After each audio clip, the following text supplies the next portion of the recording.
Swain here, Flag on the Play. On today's show, we're going to talk about the past 3 to 4 weeks of the season.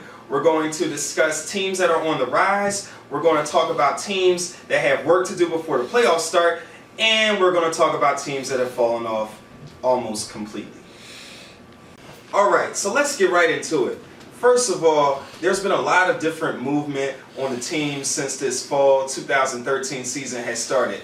For example, on Vapor, one of the vaunted teams, they won 2 championships in a row. We have the movement of all-star player Darius Prince, who is no longer on Vapor for whatever reason. He told me in talks with him that he wanted to do something different and he was really tired of the Vapor way. So now he's playing on Charlie's Freaking Angels. Now, in Darius's absence, Vapor has still played really well. They're currently 4-0. And they look like they're not losing too much from him. But I have seen times where the team has struggled to score in the red zone, particularly with Mario Poston, he dropped a pass in the end zone one game that I was covering, and I was just really disappointed in the Honey Badger for that. I mean, what are you doing?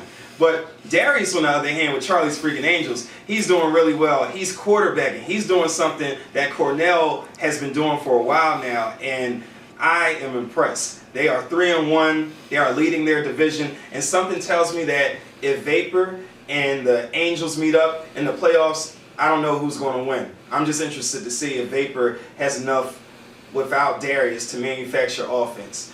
And then we have some teams that are rising from the dead, that are coming back from the grave, like the Horsemen. Where have the Horsemen been? Now they're back. You have Dan Simbeck is back there. This guy DJ, who is a scary Lawrence Taylor looking guy, he's back too. I don't know what his deal is. And then you have Leroy Franchise Johnson. He's back there too. He's this big possession receiver that has only won a championship already with Reign and has led the league in receptions before. So the Horsemen look really poised to make some noise this year. And currently they're sitting at 2-2, but something tells me that they're going to be a team that's going to be really tough to beat in the playoffs. Now what I want to do is talk about these teams that are on the rise. First of all, we have Puck U, who currently is 3-0, and a lot of that is due to the return of Adam Ziske, who is one of the most underrated quarterbacks in PFFL history. This guy, I've heard quarterback Jeff Bollinger even say, this guy's the most underrated player in the league. And what he brings to the table is he gives them stability at that signal caller position that they've been lacking for quite some time. Puck U is a very strong team. They're 3-0. They're leading their division, and I don't think anybody can beat them right now. So they're definitely a team on the rise that wasn't even on the radar last year. Secondly, we have MMG. The biggest off-season acquisition behind Darius Prince would be Tony Battolini, coming over from the now defunct Vultures onto MMG. MMG always had the athletes do damage, and they were a good defensive team. But now with Battolini, his rushing ability, his ability to extend plays, that just makes them so much better. They're 3-2 right now, but I see them going all the way to the top. So if you have to play MMG, you better be on your game because they're tough to beat. Alright, so we talked about teams that are on the rise, but now let's discuss the big picture. Playoffs.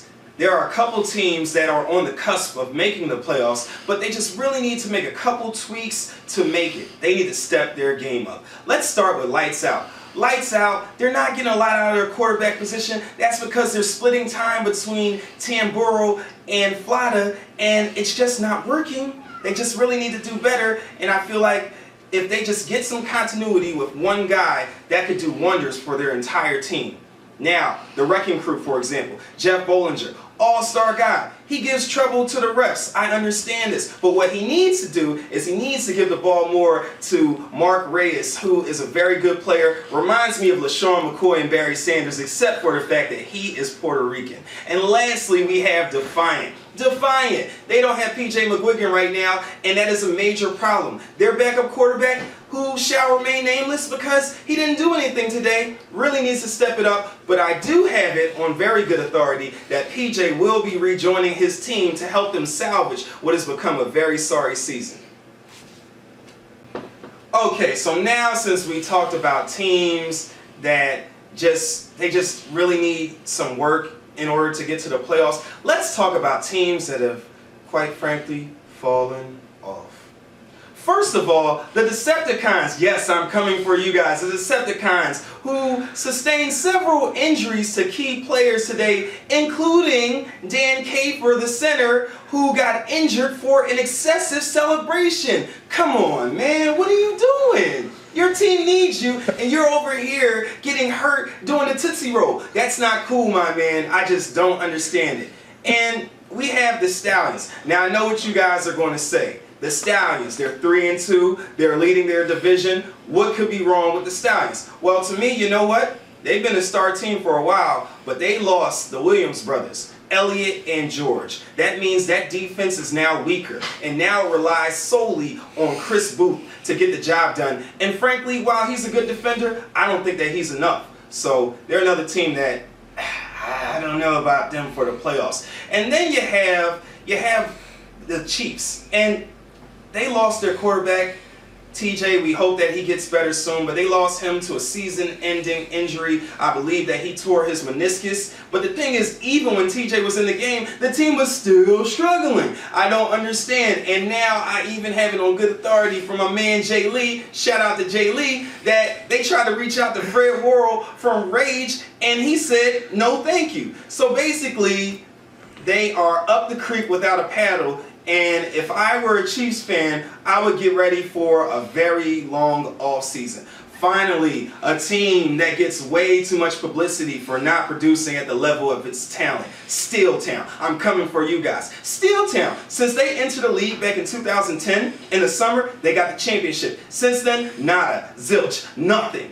And I put this solely on the shoulders of Chris Sullivan. Some say that his offense has become really, really predictable. They have Conrad, but they lost Ed Tazi. Today they didn't have Mike Miller. They're just kind of all over the place. Yes, they have Aaron Milius. Yes, they have Pete Manitas. But I just feel like, you know what? That team is just never going to win a championship again until they diversify their offense.